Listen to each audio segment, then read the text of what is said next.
좋은 아침입니다. 하나님이 함께 하시고 도와주십니다.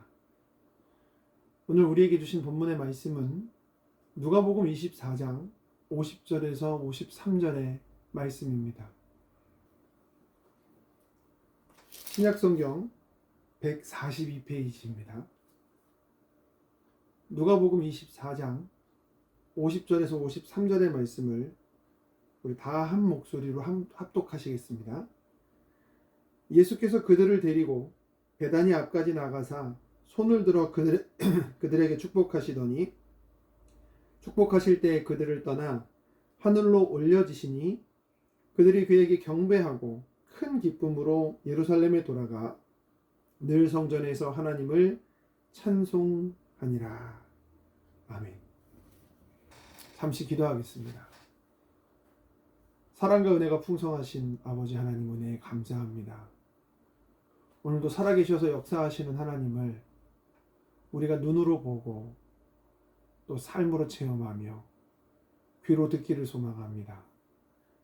하나님의 형상을 직접 보는 것, 그것은 자연 만물 속에서 이미 계시해 놓으신 하나님의 능력과 신성을 발견하는 일이요, 나의 삶 속에서 사람과 사건과 또 하나님의 말씀과 읽고 있는 성경과 수많은 상황 속에서 우리에게 깨닫게 하시는 줄로 믿습니다.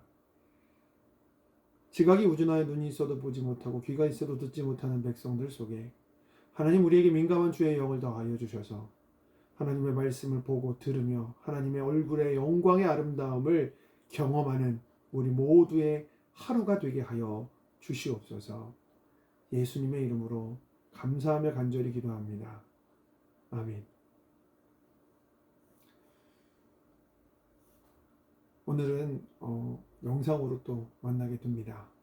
저희가 이제 마태복음 강해가 이제 막 끝났는데 이후에 무슨 강해를 할까 고민을 좀 했습니다. 창세기로 가서 첫 책으로 할 것이냐, 신약에서 이어서 갈 것이냐 고민을 좀 하다가 지금 예수님의 마지막 승천 이야기가 가장 자세하게 기록된 책을 뽑으라 그러면 누가복음인데, 누가복음 이후의 사도행전 이야기는 사실상 곧바로 이어지는 이야기입니다. 왜냐하면 저자가 한 명이거든요. 누가가 기록한 책이기 때문에 그냥 누가복음 24장까지 읽으신 다음에 사도행전 1장으로 가시면 바로 연결됨을 느끼실 수가 있습니다. 그래서 이 마태복음 강해가 끝난 다음에는 마태복음 강해라고는 해도 저희가 예수님의 공생애 그리고 생애를, 전생애를 이제 시간과 공간의 변화, 즉 순서대로 우리가 연대기적으로 살펴봤는데, 이어서 사도행전 강해로 넘어가도록 하겠습니다. 그래서 오늘은 마지막 그 누가복음 24장 50절에서 53절 말씀을 가지고서 오늘을 살아가고 있는 우리들에게까지 이어지고 있는 예수님의 승천이 어떤 의미를 가지고 있는지를 상고해 보고자 합니다. 500여 명의 제자들을 갈릴리에서 모으신 예수님께서는 그들에게 마지막으로 지상 사명을 주셨습니다. 하늘과 땅의 모든 권세를 내게 주셨으니 그러므로 너희는 가서 모든 족속으로 제자를 삼아 아버지와 아들과 성령의 이름으로 세례를 주고 내가 너희에게 분부한 모든 것을 가르쳐 지키게 하라. 볼지어다 내가 세상 끝날까지 너희와 항상 함께 있으리라 라는 말씀이었죠. 그 말씀을 하시고서 예수님께서는 우리가 살펴본 것처럼 제자들과 함께 남유대 예루살렘으로 오십니다. 예루살렘에 있는 예루살렘 동편 감람산 언덕 넘어 동편 기슭으로 조금 내려가면, 그곳은 비록 동편 기슭이지만 예루살렘이 보이는 지형이 있습니다. 그 지역은 베다니 앞이라고도 불리는데 그곳에서 제자들 앞에서 승천하셨습니다. 자, 여러분, 우리가 한번 생각해 볼 것은 그겁니다. 지금까지 제자들을 가장 고통스럽게 했던 것이 무엇입니까? 자신의 연약함? 물론 그것도 맞습니다. 주님을 배반했다라고 하는 스스로에 대한 연약함과 자기 자신에 대한 실망감, 그것도 많이 고통스러웠을 겁니다. 아니면 눈앞에 보이는 예수님을 죽인 무리들, 바로 대제사장과 서기관, 바리새인들과 같은 종교 지도자들의 위협도 그들에게는 근심일 것입니다. 근데 사실 예수님의 이 제자 공동체의 가장 큰 근심은 주님의 부재였습니다. 주님이 계시지 않는다는 것. 더 이상 주님이 그들의 스승이 아니시고 그들 주변을 아무리 시각적으로 눈을 돌려봐도 주님이 안 계신다라는 것이 가장 큰 어려움이었습니다. 여러분, 근데 주님께서는 승천하십니다. 그들 눈앞에서요. 이제 그들은 예수님께서 주신 지상사명을 완수해야만 합니다. 그것은 주님이 하셨던 가르치고 고치고 전파하는 사역을 자기들이 해야 됩니다. 하나님의 나라의 천국 복음을 전파하고 말씀을 증거하고 얼마나 큰 부담이었겠습니까? 게다가 손을 얹고 안수하여서 세례를 베풀고 기도를 하면 기적이 일어나 병 고치는 일이 일어나고 귀신이 내어 쫓임을 당하고 또한 예수님처럼 제자를 삼아야 되고 정말 큰 부담이었을 겁니다. 게다가 그들이 곧 돌아갈 예루살렘을 보십시오. 예수님을 십자가에 죽였던 종교 지도자들이 여전히 두 눈 시퍼렇게 뜨고 살아있는 곳입니다. 세상이 득세하는 곳입니다. 그곳에서 예수님의 제자로 살아가고 이제는 예수님의 제자된 그들이 또한 제자를 세워야 된다. 이게 그들에겐 큰 근심이었을 것이 분명해 보입니다. 자, 그런데 누가는요, 그 상황에서 아주 우리의 생각을 뛰어넘는 참 희한한 장면을 묘사하고 있습니다. 그것은 바로 제자들이 주님의 승천 이후에 근심하여 돌아간 것이 아니라 큰 기쁨으로 예루살렘으로 돌아갔다라고 하는 장면입니다. 여러분, 생각해보면 지금까지 모든 사역의 핵심은 주님 아니었습니까? 제자들은 주님 바라기였고 주님을 따라다녔을 뿐입니다. 중간중간 한 번씩 복음 전파를 위해서 주님께서 그들을 파송하신 적은 있어도 언제나 복음의 가르침, 구약 성경의 말씀을 풀어서 알려주시고 비유로 가르쳐주시고 천국 복음의 비밀을 깨닫게 하시고 손을 얹어 안수하시고 연약한 자들과 함께 하시고 고치시고 병을 고치시고 또한 귀신들을 내어 쫓으시고 심지어 죽은 자를 살리시고 바다를 잠잠케 하시는 모든 일은 주님의 손끝에서 주님의 입에서부터 흘러나온 사역이었습니다. 여전히 제자들은 부족하고 연약하고 두려워하고 있는데 그 제자들이 주님의 지상사명을 감당하기에는 세상은 너무나 험악하고 자기들은 능력 없음을 알고 있습니다. 그런데 주님이 이제 부재하셨는데 승천하셨는데 왜 그들이 기뻐할까요? 여러분, 이게 우리 신앙의 핵심 중의 핵심입니다. 오늘 이것을 좀 생각해 보면서 이제 마태복음과 예수님 공생의 사역을 마무리할까 합니다.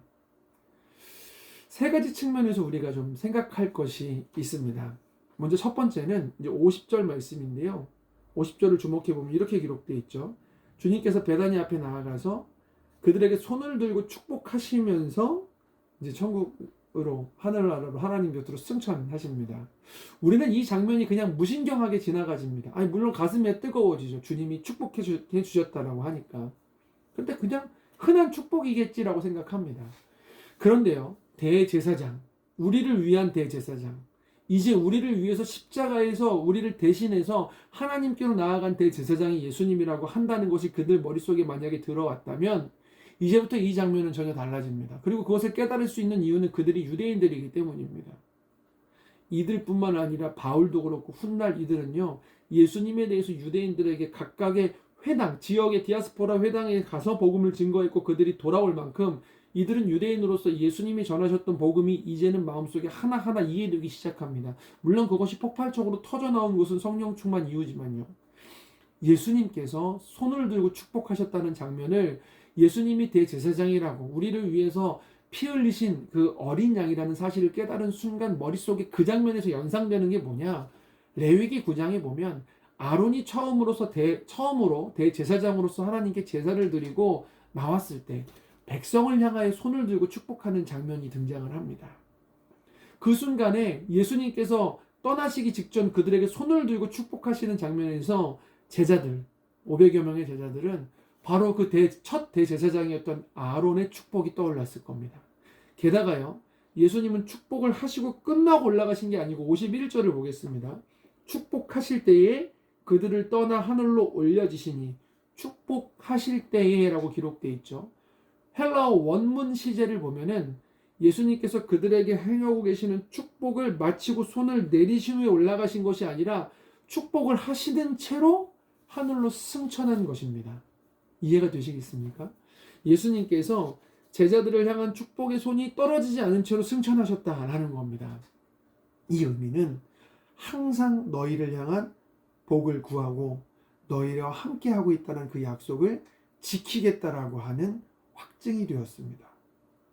여러분, 예수님께서 제자들에게 사명만 맡기신 게 아니라 내가 너희와 세상 끝날까지 항상 함께 있으리라고 말씀하셨잖아요. 주님은 진실로 그들에게 세상 끝까지 함께 있음을 보여주고 계시는 거예요. 영원히 단번에 완전히 우리의 죄의 문제를 사해 주신 주님께서 이제는 성소가 아니라 저 하늘에 있는 성소에서 하나님 우편에서 우리를 향해 손을 들고 복을 내리고 계신다라는 겁니다. 여러분, 이게요, 제자들에게는 이제 마음에 박힌 사실이 되었어요. 어떻게 알 수 있습니까? 그 당시에 제자들이 이미 그걸 다 기정사실화 했기 때문에 바울은 나중에 예수님을 믿게 됐음에도 불구하고 바울이 로마서 8장 34절에서 이렇게 선포합니다. 죽으실 뿐 아니라 다시 살아나신 이는 그리스도 예수시니 그는 하나님 우편에 계신 자요 우리를 위하여 간구하시는 자신이라. 예수님께서 하나님 우편으로 승천하신 후에 우리를 떠나버리신 게 아니라, 부재하신 것이 아니라 손을 들고 축복하시는, 손을 들고 복을 주시는 그 하나님이, 성자 하나님이 하나님 우편에서 여전히 우리를 향하고 손을 들고 계신다라는 것을 그들은 깨달은 겁니다. 그러하니 그들 마음속에 있던 그 불안함이, 눈에 보이는 주님은 시각적으로 사라지셨지만 언제나 그들과 유하고 함께 하셨던 그들의 스승은 눈앞에 보이지 않지만 하늘과 땅의 모든 권세를 지니신 그분이 항상 함께 하신다는 그 사실이 말로만 하시는 것이 아니라 그들 눈앞에서 증명이 된 겁니다. 그러니까 그들은 기뻐하실 수 있는 겁니다. 여러분, 이게요, 승천교리의 핵심인데요. 주님의 떠나심은 주님의 부재가 아니라 주님의 편재의 시작입니다. 주님은 부재하신 것이 아니라 그분이 떠나심으로 말미암아 성령님께서 오셨고, 예전에는 육체의 한계로 말미암아 주님의 몸이 거하시는 곳에만 제자들과 함께 하셨지만 이제는 우리가 있는 그 장소, 어떤 시간, 어떤 곳, 어떤 사람에게든지 그가 주님을 받아들이면 내주하시는 성령님께서 함께 하심으로 주님은 언제나 우리 곁에 계십니다. 뿐만 아니라 온 우주의 통치자로 하나님 우편에 계신 그분이 우리를 향하여서 손을 들고 계십니다. 이게 제자들이 기뻐했었던 첫 번째 이유입니다. 자, 그리고 두 번째 이유는 뭐냐면 그분이 현재 하나님이시라는 사실을 이제 제자들이 완벽하게 깨닫게 됩니다. 52절을 보면 제자들이 주님께 경배하고 나서 큰 기쁨으로 예루살렘으로 올라갔다고 기록되어 있거든요. 여러분, 제자들이 예수님께 경배했다라고 했을 때 이 경배의 헬라어가 프로스퀴네어입니다. 무릎을 꿇고 경배하다, 엎드리다라는 뜻인데 이 헬라어로 쓰여진 신약의 모든 경배라고 하는 말 중에서 최상급입니다. 신적인 존재, 이방인들이면 신적인 존재, 유대인들이면 하나님에게만 쓰는 경배의 표현입니다. 그런 표현이 제자들이 예수님께 프로스퀴네어 했다라고 하는 표현은 거의 없습니다. 예수님께서 오병이어의 기적을 행하시고 제자들이 밤새 폭풍 위에 죽을 뻔했다가 걸어오신 예수님 만나고 그 앞에서 비로소 경배했다, 참 하나님의 아들이십니다, 경배했을 때 그때 한 번 정도 쓰였고, 그 이후에는 다 이방인들이나 귀신들이 썼을 때, 귀신은 예수님이 하나님인 줄 아니까 이방인들은 수많은 신들을 받고 신적인 어떤 능력을 가지신 분이라는 걸 깨달아서 했지, 제자들은 비로소 예수님이 진실로 하늘과 땅의 모든 권세를 지니신 분이시구나, 그분이 세상의 왕이시고 진정 하나님이시구나라는 것을 깨달은 채로 경배하기 시작했던 것입니다. 이전에는 선생님, 선지자 정도였지만 온 우주의 왕, 만물의 주인이신 하나님이시다 라는 것을 그들이 깨닫게 되니까 경배하고 엎드렸던 것이죠. 존 파이퍼 목사님이 이렇게 얘기했죠. 하나님을 가장 영화롭게 하는 것은 우리가 그분 안에서 가장 만족할 때, 그분을 가장 기뻐할 때, 그것이 하나님을 가장 영화롭게 하는 것이다. 온 우주의 통치자 예수님, 하나님이시죠. 그분을 기뻐하기 시작한 거라는 겁니다. 여러분, 이게 참 중요한데요. 우리가 신앙을 한다는 것은 하나님을 기뻐하는 것인 줄 믿으시기 바랍니다. 통치자이시자 온 하늘과 땅의 권세를 지니신 예수님을 기뻐하는 것, 거기에서 우리 마음 가운데 평안이 찾아옵니다. 왜냐하면 그분이 우리와 함께 계시기 때문입니다. 주님께서 단순히 죽음의 권세를 이기셨을 뿐만 아니라 하나님 우편에 앉으셨고 이제는 통치자의 자리에서 우리를 향해 손을 들고 계시고 우리와 항상 함께 하시는구나. 이게 여러분들의 고단하고 피곤하고 문제가 생기기도 하는 이 고통의 세상 속에서 위로와 평강, 더 나아가 기쁨이 되시기를 주님의 이름으로 축원합니다. 여러분, 성도의 기쁨은 환경의 변화가 아니라 하나님의 통치 아래 있게 됐을 때 생겨납니다. 자, 마지막 세 번째인데요. 53절입니다. 늘 성전에서 하나님을 찬송하니라. 이게 상당히 문학적인 표현 방식인데요. 누가가 상당히 글도 잘 쓰고 원래 의사였던 사람이라 내용 중에 문학적 장치를 하나 집어넣습니다. 누가복음이 시작할 때요, 다른 복음서에 없는 세 가지 사건이 기록되는데 이 세 가지 사건의 공통점이 성전에서 이루어진 겁니다.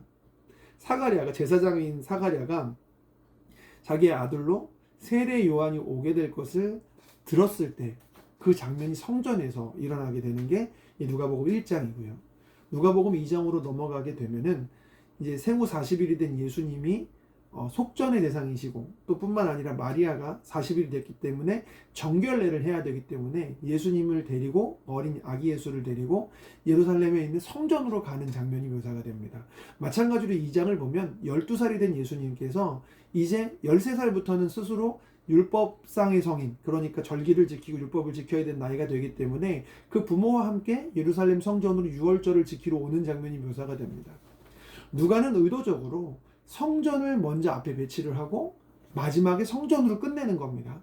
그런데 이 둘이 대비가 되게 합니다. 앞에 성전은 기다림, 아직 오지 않은 하나님의 약속과 메시아가 오시지 않은 시기의 기다림과 율법의 장소로 묘사가 됩니다. 그래서 계속 율법이죠. 제사장이 등장을 하죠. 사가랴. 그리고 사람들이 성전 안에서 정결례를 행하고 속전을 드립니다. 뿐만 아니라 유월절을 지키기 위해서 가요. 다 율법과 기다림입니다.